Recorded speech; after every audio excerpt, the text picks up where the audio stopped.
उसे मेरी कितनी सुंदर लगती है महारानी, पर बोली जेठानी काहे को गुस्सा हो गई, बोली जेठानी नहीं मानती, तुम की रहो, मैं भी तुमसे बात नहीं करूंगी, लड़की।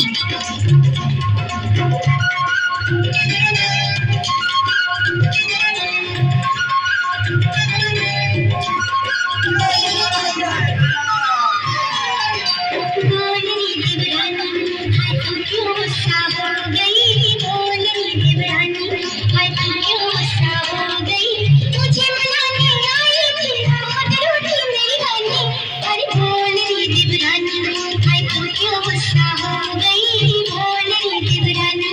अच्छा तो तू ऐसे नहीं मानेगी।